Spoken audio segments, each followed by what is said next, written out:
मेरी उम्मीदवारी कोई 25 को डिक्लेयर नहीं हुई या 24 को डिक्लेयर नहीं हुई। मेरी उम्मीदवारी डिक्लेयर होके 20 दिन हो गए और 20 दिन होने के बाद हमने पूरे तालुके घूमे, पूरा ज़िला घूमा, हम लोग शहर घूमे और हमको बहुत अच्छा प्रतिसाद मिल रहा था। लेकिन बी फॉर्म इसलिए नहीं आया कि बाड़ा साहब इलेक्शन लड़ रहे, सब लोग बिजी थे और बी फॉर्म 10 दिन पहले देना या 20 दिन पहले देना, इससे कोई भी पक्ष की भूमिका नहीं रहती है।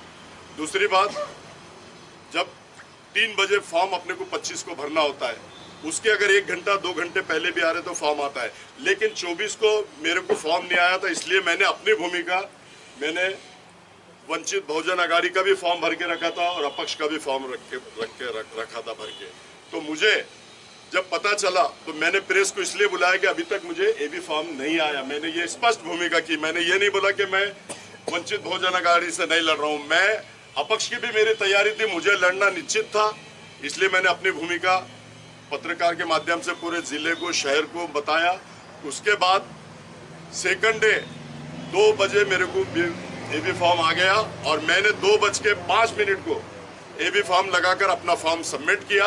इसमें हमारी कोई राजकीय खेड़ी थी नहीं, हम कोई राजकीय खेड़ी करते नहीं। अगर लोग कोई आरोप प्रति आरोप लगा रहे होंगे तो ये सरासर गलत है। मैं कोई 25 तारीख को या 24 तारीख को उम्मीदवार डिक्लेयर हुआ नहीं। मैं 20 दिन से मैं पूरा जिले का दौरा, हम हमारे पदाधिकारी जावेद भाई, हमारे जफर, जिला अध्यक्ष, हमारे पीके, तमाम लोगों ने हमने पूरे जिले का पूरा नियोजन बनाकर पूरे जिला घूमकर सब जगह जाके आया और अच्छा प्रतिसाद हमको मिल रहा था। तो हमने इस दौरान ये सोचा ही नहीं कि एबी फॉर्म हमने जब डिस्कस की, बाड़ा साहब का डायरेक्ट मेरे को फोन आया कि तुमने प्रेस क्यों ले आई सी। तो मैंने बोला सर अभी तक बी फॉर्म हाथ में नहीं आया। मैंने ये नहीं बोला कि मैं वंचित बहुजन अघाड़ी से नहीं लड़ रहा हूँ। मैं इंडिपेंडेंट भी मेरी तैयारी थी, क्योंकि मुझे पब्लिक के सामने जाना था, जनता जनार्दन की अदालत में जाना था, इसलिए मैंने अपनी भूमिका ली थी और इसमें हमारी राजकीय खेड़ी किसी भी किस्म की नहीं थी। प्रकाश अंबेडकर साहब ने बोले मैं कल आपको फॉर्म भेज रहा हूँ, उन्होंने फॉर्म भेजा, मैं उनका तहे दिल से शुक्रिया अदा करता हूँ। और प्रकाश अंबेडकर साहब ने 2 बजे फॉर्म भेजा और मैंने 2:05 को लगा के एबी फॉर्म के साथ सबमिट कर दिया और अधिकृत उम्मीदवार में वंचित बहुजन अघाड़ी का हूँ। आप लोगों के सामने मैं अपनी बात इसमें एक सवाल ये है कि खुद प्रकाश अंबेडकर कितनी सभाएं लेने वाले हैं औरंगाबाद में? औरंगाबाद में उनकी 3 सभाएं होंगी, ऐसा हमारे पास जानकारी है। बाळासाहेबांच्या 3 सभा होतील, सुजातदादांच्या 2 सभा होतील, अंजलताईच्या 2 सभा होतील। एकूण प्रत्येक तालुक्यामध्ये आंबेडकर घराण्याच्या सभा असणार आहेत। सोबतच राज्य कमिटीच्या दिनांक 7 तारखेपासून ते 11 तारखेपर्यंत राज्य आणि विभाग कमिटीचे सर्व पदाधिकारी औरंगाबादला असणार आहेत। आमची ही लढाई अस्तित्वाची लढाई आहे। या ठिकाणी आम्ही पाठिंब्यातून सीट काढलेलं नाही, आता यावेळेस आम्ही स्वतः आहे, त्यामुळे आम्हाला हे सीट फार महत्त्वाचं आहे। आमची लढाई इथल्या माजी खासदारासोबत नाही आहे, आमची लढाई एमआयएम बद्दल काही तक्रार आहे का? यांनी अफवा पसरवली का? एमआयएमचा जर विषय केला तर आमच्या कुठल्याही पदाधिकाऱ्यांशी त्यांचं कुठलंही संभाषण नाही।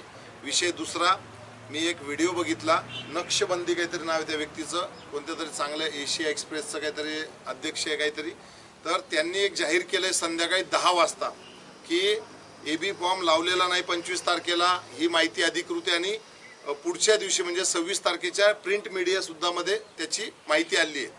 तर त्यांनी जाहीर केलं, त्याच्यानंतर त्यांनीच पत्रकार परिषद घेतली, त्यांनीच पाठिंबा दिला। ह्या सगळ्या खेळी आमच्याकडून, हे एमआयएम कडून खेळी आहेत आणि विनाकारण। आणि ज्या वेळेस निवडणूक आयोग 25 तारखेची डेट 3 वाजेपर्यंतची देतंय, तर प्रत्येक पक्षाच्या अनेक पदाधिकाऱ्यांनी, अनेक उमेदवारांनी फॉर्म भरलेले आहेत, त्यामध्ये खेळी करण्याचा संबंधच नाही। आम्ही जर वेळेच्या नंतर काहीतरी निवडणूक आयोगामध्ये जाऊन काहीतरी वेगळं करत असेल तर त्याला खेळी म्हणा। आम्ही निवडणूक आयोगाने दिलेल्या वेळेमध्ये सगळ्या गोष्टी करतोय। असं काही बंधन नाही कुणाचं की 18 तारखेलाच फॉर्म भरावा आणि 24 तारखेलाच भरावा। तो आमचा अधिकार आहे, संविधानाचा अधिकार, तो आम्ही बजावला। एमआयएमचा 100% खोडसाळपणा आहे। खोडसाळपणा म्हणजे त्यांच्या पायाखालची जमीन सरकलेली आहे, कारण अफसर खान सारखा मजबूत उमेदवार हा पटांगणात उतरलेला आहे आणि त्यांच्यामधले अंतर्गत कलह जर बघितले तर बहुतांश लोक आम्हाला संपर्क करण्याचा प्रयत्न करत आहेत, त्यामध्ये लोकप्रतिनिधी आहेत। मग आम्हाला खेळी करण्याची गरजच नाही आहे। 5 वर्षामध्ये त्यांनी जे काही कामं केली नाहीत त्यामुळे लोक आम्हाला हे करतात। माझे नगरसेवक संपर्कात आहे का काही नगरसेवक आता सांगितलं MIMचे संपर्कात आहे का? इम्तियाज जलीलचा आमचा काय संबंध? नाही नगरसेवक सांगितलं ना आपण लोकप्रतिनिधी कशाचा? ते तर तुमच्याकडून आम्हाला माहिती मिळाली पाहिजे. 26 को स्क्रूटनी हुई और आज 27 एक ही दिन है 12 तुमच्या उमेदवारांनीच हा भ्रम निर्माण केलेला आहे. त्यांनी स्वतः पत्रकार परिषद घेऊन सांगितलं होतं ना का मी अपक्ष लढतोय. हो 24 पण फॉर्म नाही मिळाला ते पण त्यांनी स्पष्ट केलं. स्पष्ट केलं ना. आताच बोललो ना मी तुमच्याशी की 24 तारखे उद्याचा 3 वाजेपर्यंत टाइम होता म्हणून मी बोललो की नाही भेटत असेल तर मी अपक्ष लढवणार. कधी मिळाला एबी फॉर्म कधी मिळाला? 25 तारीख को 2 बजे और 3 बजे तक भरने का टाइम था और 2:05 को मैंने सबमिट कर दिया. अब ये बोल रहे कि इन्होंने गुपचुप भरा, चोरी से भरा, तो मैंने क्या पिछले दरवाजे से आके कलेक्टर साहब को दिया क्या? अरे मैंने सामने डंके की चोट पे 200 लोगों के साथ आके भरा. चोरी का काम ये लोग करते, हम तो डंके की चोट पे बात करते हैं और डंके की चोट पे हर चीज का खुलासा देते हैं. ये बोल रहे कि खामोशी में भरा. अरे जब वेबसाइट पे जब आ गया तो तुम क्या अंधे है? तुम खुद उम्मीदवार है, मेरा ऊपर है और उसका मेरे नीचे है उम्मीदवार. तो ये एडिटर उनका बोल रहा, शहर अध्यक्ष रतालू बोल रहा कि फॉर्म ही नहीं भरे. ये कितनी गलत बात है. हमने कोई चोरी से फॉर्म भरा नहीं, पिछले दरवाजे से आके भरा नहीं, सामने से जाके गाड़ी अंदर ले जाके 200 लोगों के साथ आके हमने फॉर्म सबमिट किया. और इनको डर है इसलिए इस तरह की बातें कर रहे, इस तरह का इल्जाम लगा रहे. और उनकी खेड़ी उन्होंने खुद होकर पाटिम्बा बाणा साहब को डिक्लेयर किया. उन्होंने खुद आनंद अम्बेडकर साहब को डिक्लेयर किया. हम बाणा साहब ने ना पाटिम्बा मांगा ना आनंद अम्बेडकर साहब ने पाटिम्बा मांगा. ये खुद पाटिम्बा दे रहे क्योंकि इनको मालूम है कि ये पहले वंचित के वजह से चुनकर आए थे. अब वो चुनकर नहीं आ सकते बोल के मतलब हम इनको पाटिम्बा दे रहे. अरे तुमको मांगा कौन? जब तुमको 19 में पाटिम्बा दिए थे, 19 में तुमने पाटिम्बा लेने के बाद खासदार चुनकर आ गए और असद अवैसी ऐसा गोद में उठा के बोल रहे कि हमारे बड़े भाई है, हम इनको सीएम देखना चाहते, सीएम के रूप में देखना चाहते, महाराष्ट्र के सीएम बनाना चाहते. 4 महीने के बाद जब उनका वक्त आया सीएम बनने का या 50 सीट आने का या 25 सीट आने का, तो तुमने 50 खोके लेके युति तोड़ डाली. प्रकाश अंबेडकर साहब के साथ आपने गलत किया, मुस्लिम समाज के साथ गलत किया, दलित समाज के साथ गलत किया. ये तुम्हारी भूमिका है. हमारी भूमिका प्रकाश अंबेडकर साहब की स्पष्ट है, हमारी स्पष्ट है. हमारे पूरे जिला अध्यक्ष, शहर अध्यक्ष पूरों की स्पष्ट भूमिका और हम स्पष्ट भूमिका जनता के सामने रखते हैं. और आपके माध्यम से जनता को हम पूरे जिले को बताना चाहते हैं कि हमारी राजकीय खेड़ी कोई नहीं थी. इनको कौन बोला शागन में? खुद होके बोलो कि हम वहां पाटिम्बा दे रहे. अरे हमने अगर बाणा साहब ने अगर बोला कि हम पाटिम्बा दे रहे, एक लाइन का कहीं उनका स्टेटमेंट बताओ या कोई पेपर में 2 लाइन की बातमी आई हुई बताओ. उन्होंने ये कभी कहा नहीं. उन्होंने आपने उनके नेशनल चैनल पे आपने सुना होगा कि औरंगजेब के शहर से औरंगाबाद से दूसरी बार अगर कोई मुस्लिम जीतेगा तो वो अफसर खान होगा. जब वो इतना बड़ा स्टेटमेंट दे रहे तो इनको पाटिम्बा देने का या इनके साथ आने का कोई सवाल ही पैदा नहीं होता. वो देश के नेता है, महाराष्ट्र के नेता है और वो अपनी भूमिका पे स्पष्ट है और हम भी अपनी भूमिका पे स्पष्ट है, ऐसा हम कहते हैं. प्रकाश अम्बेडकर साहब को लेट क्यों हुआ? कहाँ लेट हुआ? 24 को शाम 25 के 2 बजे मेरे को फॉर्म दे दिया उन्होंने लेट हुए नहीं. फॉर्म भरने का 3 बजे तक टाइम है और उन्होंने खुद इलेक्शन लड़ रहे, वो खुद प्रचार में बिजी थे. उसके बावजूद भी, इतना बिजी होने के बावजूद भी उन्होंने एबी फॉर्म मुझे भेजा. पहले ही देके रखते, 24 को देके रखते या 23 को देके रखते, क्या फर्क पड़ता है? फर्क कुछ पड़ता नहीं, लेकिन बिजी थे ना. मेरी उनकी बात हुई ना, उन्होंने बोले मैं भेज रहा हूँ, तुम्हारा 3 बजे तक भरने का टाइम है, 2 बजे आपको फॉर्म आ जाएगा. उनको कोई भरोसा नहीं था. क्या प्रॉब्लम क्या था? भरोसा उनको अपने आप पर भी है और उनके कैंडिडेट पे भी फुल भरोसा है. कैंडिडेट भी मजबूत है और वो भी मजबूत है. वो भी वहां से चुन कर आ रहे हैं अल्लाह के फजल करम से और मैं भी यहाँ से चुन के आ रहा हूँ. ये स्पष्ट बोलता हूँ मैं आप लोगों को. जावेद साहब आप अभी साथ में हैं, क्या कहेंगे? हो मी सांगितलं 4 उमेदवार मराठा उमेदवार पक्षाकडे आले. त्यांचा तुम्हाला सपोर्ट राहणार आहे का? ते जे 4 तुमच्याकडे इच्छुक होते त्यांचा आता तुम्हाला सपोर्ट राहणार आहे? आणि इम्तियाज जलील पण इच्छुक होते, त्यांचा सपोर्ट राहणार आहे का? नाही राहणार. सांगा त्यांना सपोर्ट देता का? द्या त्यांना मला लढायचं ते एसा लढणार. उतरेल.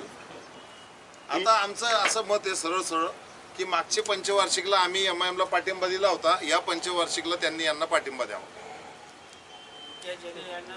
अफसर खान यांना पाठिंबा द्यावा. मग आम्ही समजू की बाबा यांनी जे काही मतदान घेतले इथले माघार घ्यावी. माघार घ्यायला पाहिजे. क्योंकि पहले 5 साल दिए ना हमने उनको त्यांची पार्टी को, कुठं वंचित उमेदवार बहुजन लढले आघाड़ी ने होते? प्रकाश कुठं आंबेडकर उमेदवार सामने लढले दिया ना। महाराष्ट्रात? कुठंच नाही. मग एक आम्ही 5 वर्ष तुम्ही केले, आता एक 5 वर्ष आम्हाला द्या, आणि त्या 5 वर्षात तुम्ही जेवढं काम नसेल केलं त्याच्या 10 पट आम्ही काम करून दाखवतो. जनताचा रोज जो आहे त्या उमेदवाराला अजिबात लाईक करत नाही, ते हिंदू असो की मुस्लिम असो किंवा बौद्ध असो. म्हणजे जे काही सर्वसामान्य जनता आहे त्यांना जातीचं राजकारण नकोय, त्यांना विकासाचं राजकारण पाहिजे. आम्ही त्यांना पाठिंबा याच उद्देशावर दिला होता. वेल एज्युकेटेड आहे पण त्यांचं एज्युकेशन हे शून्य आहे. हे या 5 वर्षात सापडलं. त्यांच्या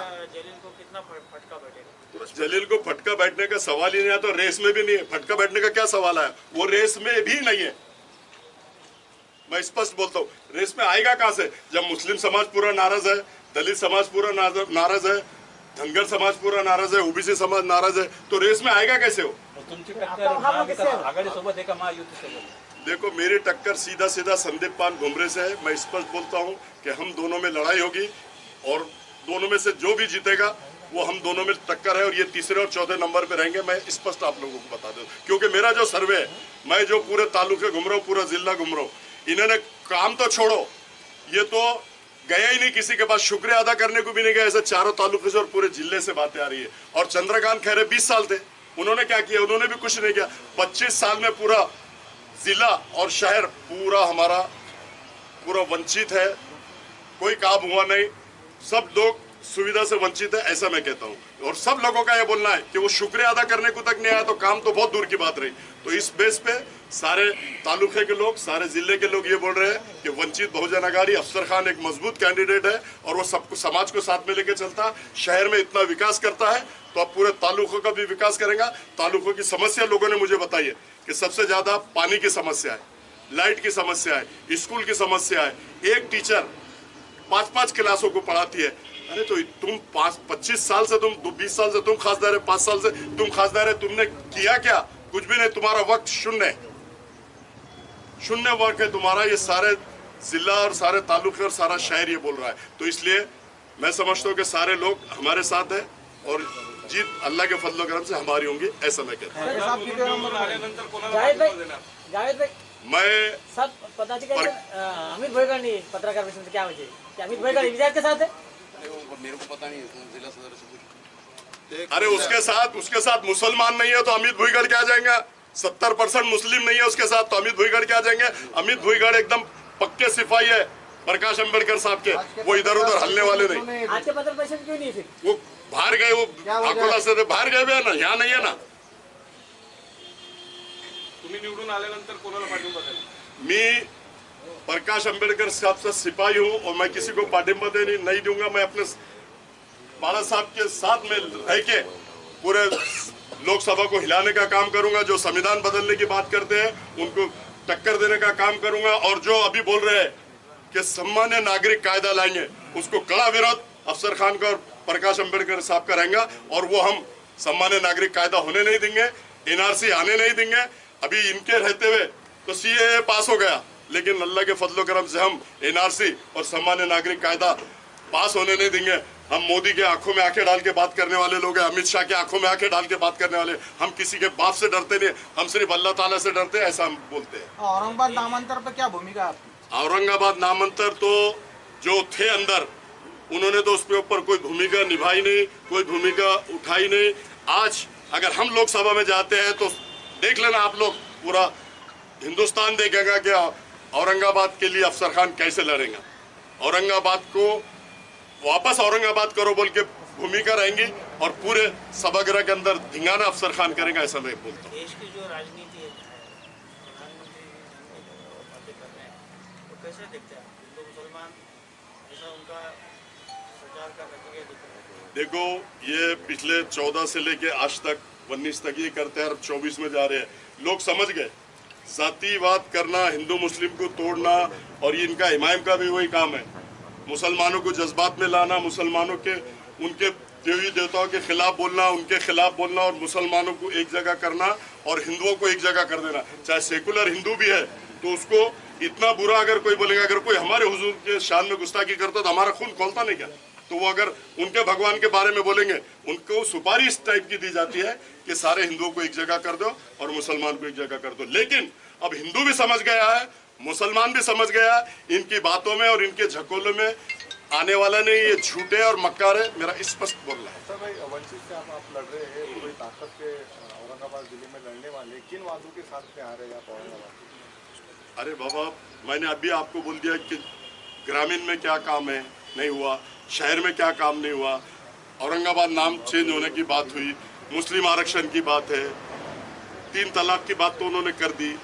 अब हम मुस्लिम आरक्षण के लिए भी हम बात करेंगे, मुस्लिम आरक्षण के लिए भी हम करेंगे, मराठा आरक्षण को भी मिलना चाहिए। हमारे प्रकाश अंबेडकर साहब हमारे नेता ने भी बोला और हम भी हमारी वो भूमिका करेंगे कि सबके साथ न्याय होना चाहिए, चाहे वो मराठा हो, चाहे वो धनगर हो, चाहे ओबीसी हो। और मोहम्मद पैगंबर का जो बिल उन्होंने वहाँ डाला है उसको भी पास करके, जो अगर हमारे मोहम्मद पैगंबर के बारे में अगर कोई गलत बोलता है तो उसको कड़ी से कड़ी शिक्षा होना, ऐसा हम बिल वहाँ पास करने लगे। औरंगाबाद जिले की जनता पूरी तरफ है, पानी नहीं आता है, 10-10 दिन पानी नहीं मिलता है, सिटी हो या ग्रामीण हो, ग्रामीण में तो बहुत बुरा हाल है। उसके लिए आप क्या करेंगे? पिछले खासदारों ने भी बहुत वादे किए लेकिन अभी तक के वादे पूरे नहीं हुए, उसके लिए आप क्या करेंगे? वो वादा करते हैं, मैं वादा नहीं करता, डायरेक्ट काम करता हूँ, मैं अंजाम तक पहुँचता हूँ। और मैं जैसे चुन के आता हूँ, ये जो आज 8 दिन 9 दिन 10 दिन 12 दिन में पानी आ रहा है, अल्लाह के फजलो करम से आग के सभागृह में जाते ही जितना फंड यहाँ लगता है, खींच के फंड लाने की ताकत रखता हूँ। आपने देखा होगा कारपोरेशन में महापौर किसका भी हो, बीजेपी का हो या शिवसेना का हो या कमिश्नर कोई भी हो, फंड लाने की ताकत हम में है। और हम वहाँ से फंड ला के डेली पानी अगर नहीं कराऊंगा तो फिर मेरे को बोलना, आप लोग डेली पानी औरंगाबाद शहर को मिलेगा, ऐसा मैं बोलता हूँ। इम्तियाज जलील एक अच्छा खासदार, तो सभा में संसद में सारी समस्याएं वहाँ रखता था, अच्छी स्पीच देता था, कंप्लेंट क्या है उसके बारे में? मेरी कोई कंप्लेन नहीं है, जनता की कंप्लेन है। मेरी क्या कंप्लेन हो सकती है? मेरा कोई काम ही नहीं है उसके पास, मैं कभी काम लेके ही नहीं गया। जनता के जो काम है, जिले के जो काम है, तालुके के जो काम है, सारे लोग बोल रहे कि उसने काम ही नहीं किया। मेरी कोई उससे मेरी पर्सनल कुछ भी नहीं है। अगर वो काम नहीं करेगा तो जनता उसको उसकी जगह बताएगी, और जो काम करता है जनता उसको चुन के देंगे, ऐसा हमारा स्पष्ट बोलना है। मराठपुरे में जो वाक़या हुआ उसमें उसका अच्छा काफी रोल रहा है। क्या रोल रहा है? जरा मुझे मालूम नहीं उसने क्या ऐसा कौन सा रोल किया, बताएंगे आप तो मैं उसका जवाब दूंगा।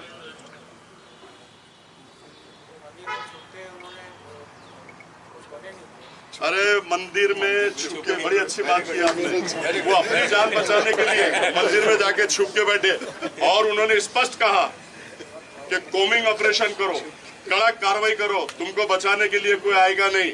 उन्होंने ये शब्द वापरा और ये बोला कि सौरभ, ये हिंदू मुस्लिम का झगड़ा नहीं है, ये मुसलमान के बच्चों ने बटन के प्लेयर में आके पूरी पुलिस की गाड़ियां जलाई और पूरा पुलिस पे पथराव किया। ये इसका स्टेटमेंट है। मतलब ये मुसलमानों को नुकसान पहुंचाने के लिए चुन के आया।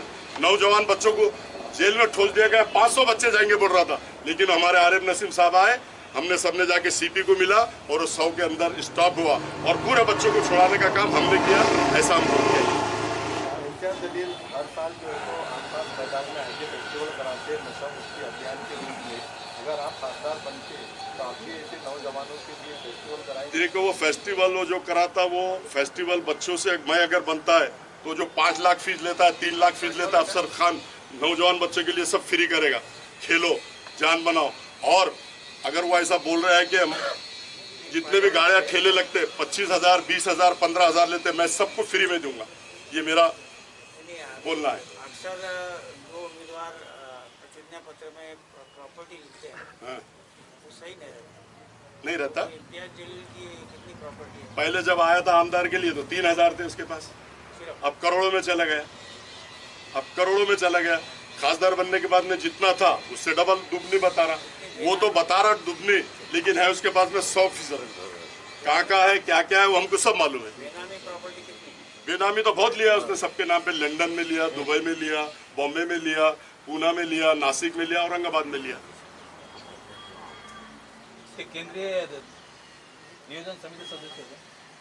हाँ, ये अभी जो अपने डेवलपमेंट प्लान जो हुआ, डेवलपमेंट प्लान जो हुआ उसका सदस्य था, लेकिन नेशनल लेवल के। हाँ, नेशनल लेवल के बोले तो सब आता है उसमें। हमारा औरंगाबाद शहर में भी आज जो डेवलपमेंट प्लान टेबल पे बैठ के गया, टेबल पे बैठ के किया गया, जहाँ बस्तियाँ बन गई वहाँ पे रिजर्वेशन डाल दिया गया, जहाँ मकान बन गए कॉलोनियों पे रिजर्वेशन डाल दिया गया, और उसका ही सदस्य था। इसके लिए उसने आवाज उठाया नहीं, क्योंकि टेबल के नीचे से आ गया ना, इसलिए वो गरीब कहीं भी जाए, बस्ती टूटे, रास्ता बने, उसको कोई लेना देना वक्फ बोर्ड के जमीन के लिए क्या करने वाले हैं? वक्फ बोर्ड की जमीन जमीनात जो है हाँ। उसके संरक्षण के लिए उसको वक्फ बोर्ड की जगह गरीबों का हक है। जितने भी बड़े बड़े मुसलमानों ने वक्फ अपनी जगह अपनी जायदाद वक्फ की है, ये जो है गरीबों का हक है। लेकिन इस पे हम देख रहे हैं कि वक्फ बोर्ड की ज़मीनों पे बड़े बड़े लीडरान जो है विराजमान हैं। उन्होंने अपने कब्जे में जगह लेके, जितने भी लीडर देखेंगे, वो कांग्रेस के मुसलमान लीडर हो या और दो किसी की दूसरी पार्टी के लीडर हो, वो सब ने वक्फ बोर्ड की जगह गरीबों का हक मार के अपनी जगह पे बैठे हुए। मिसाल के तौर पे यहाँ के मेंबर ऑफ पार्लियामेंट भी जिनका ऑफिस है वक्फ बोर्ड की जगह पे, ये गरीबों का हक है जिसके ऊपर कब्जा मार के जो है लोग बैठे। इनको क्या फुगने पड़ी हुई है क्या? इनके पास पैसे नहीं है जो गरीबों की जगह के ऊपर आके बैठे हुए। वक्फ बोर्ड गरीबों का हक है। बड़े मुसलमानों ने अपनी जायदाद वक्फ इसलिए किए कि गरीब लोग ऊपर उठे और जो है वो अपने पैरों पे खड़े हो। लेकिन हम देख रहे हैं कि बड़े बड़े लीडरान जो है वो वक्फ बोर्डों की जगह पे बैठे हुए। ये वीडियो कॉन किसके ऊपर, जो कौन सी जगह पे बैठा हुआ है? ये पूरे जालना रोड की जो है जगह है जितनी है, किसकी जगह है? ये सारी जगह वक्फ बोर्ड की है। और इसके ऊपर कौन बैठा है? कोई गरीब इसके ऊपर पेट भर रहा है?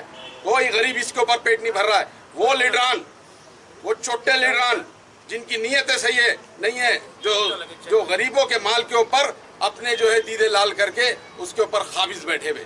इसके जवाब तो उनको यहाँ जो मिलेगा, लेकिन आखिरत में इससे ज्यादा जवाब मिलेंगे। उनके नाम बता दीजिए ना साहब, कौन कौन? पूरे लीडरान, सारी पार्टी के मुस्लिम लीडरान बोल दिया मैंने, अब समझ लो। और आप गिन लो आप कितने लीडरान है, इवन इंक्लूडिंग यहाँ के मेंबर ऑफ पार्लियामेंट का भी नाम बोला आपको, आपके सुनने में नहीं आया। वो मेंबर ऑफ पार्लियामेंट का नाम सुनने में नहीं आया आपके। उसके अलावा सारे कांग्रेस के मुस्लिम लीडरान। वीडियो कॉन पे कौन बैठा हुआ है? यहाँ की ये पूरी जगह पे कौन बैठा हुआ है? कौन है?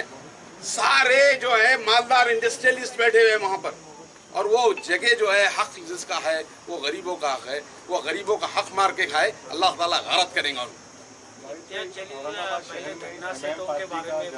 करवाया फाउंडर ने, औरंगाबाद में आपने लेकर आया, क्या आपको लगता है कि ये आपकी बहुत बड़ी गलती?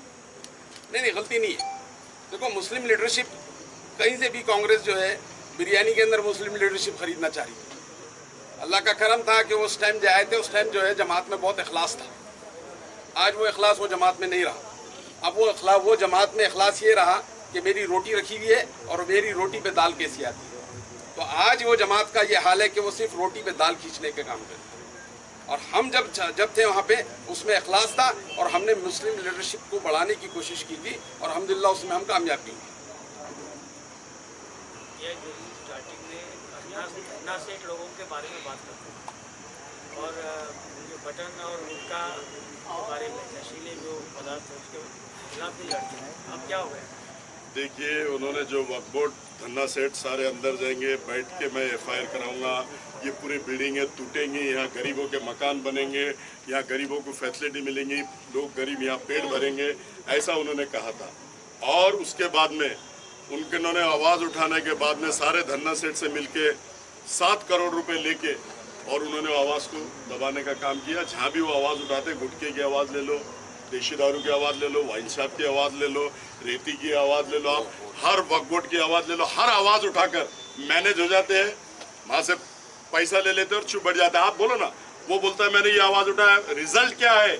640 दोनों ने मिलके वहाँ पे क्वेश्चन किए, रिजल्ट कितने आए वो बताओ।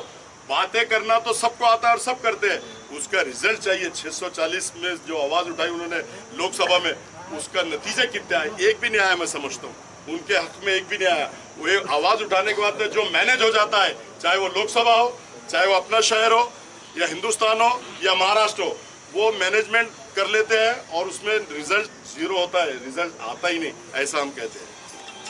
सर, अभी आदर्श बैंक घोटाले का जो हिस्सा है, हाँ, उसमें आपका कुछ योगदान है क्या? और आपने कुछ इसके ऊपर काम किया क्या? और लोगों को लिए कुछ रिलीफ आप देने वाले हैं क्या? देखो, अभी उसने जो आदर्श घोटाले का आवाज़ उठाया, नौटंकी थी, नाटक किया, नौटंकी किया, लोगों को बताया कि मैं नौटंकी और नाटक कर रहा हूँ।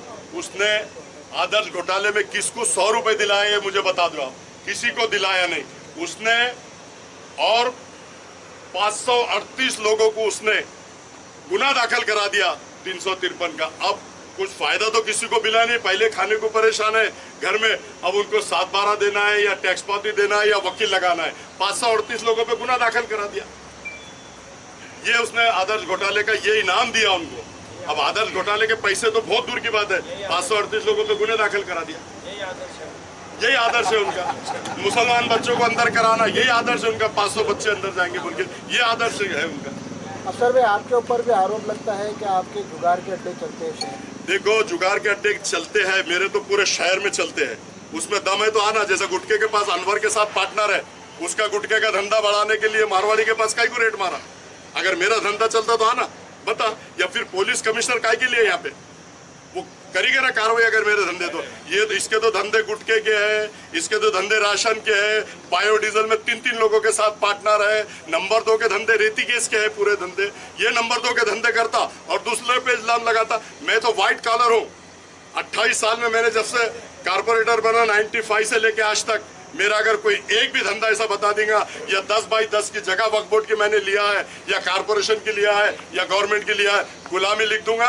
अभी मैं इलेक्शन भी नहीं लड़ूंगा। लेकिन इन्होंने तो ढोरकिन में 22 एकड़ ली, पीसा देवी पे 20 एकड़ ली, नासिक में एक वक्फ बोर्ड की जगह ली, पूना में वक्फ बोर्ड की जगह ली। इनको बेवा, यतीम, यसीर के भी जगहों पे डाका मारते हैं। हमने कभी जिंदगी में, हमारे लाइफ में हमने 10/10 की भी जगह लिया तो आप बता दो, गुलामी लिख देंगे पूरे शहर ने, औरंगाबाद की और पूरे प्रेस की। आप खासदार बनने के बाद पहला काम क्या करेंगे आप? पहला काम पानी का करूंगा शहर में, और ग्रामीण के 3 काम बता दिया मैंने, वो करूंगा। निवडणुकीचा मुख्य जाहीरनामा हा असणार आहे हा? पाण्याचं राहणार ना। पाणीचं सर्वात मोठं काम आपलं पाणीचंच आहे। लोक त्रस्त आहे, हंडे घेऊन येतं माझी मागे। हा काम सर्वात पहिला करणार मी। बात ऐसी है कि हिरणपुरे का जो किस्सा आपने बताया, हिरणपुरे में इनो मंदिर में थे, तो इन्होंने मंदिर बचाया या भगवान ने इनको बचाया? भगवान ने इनको बचाया। ये जाके छुप गए। जो ऐसा लकड़ी लेके आए ना, पूरे लोग उनके आंख पे चले गए। तुमको वोट भी दो और तुम्हारी लकड़ी से मार भी खाओ तो कौन ऐसा पागल है? और सवेरे तक निकले नहीं अंदर से डर के।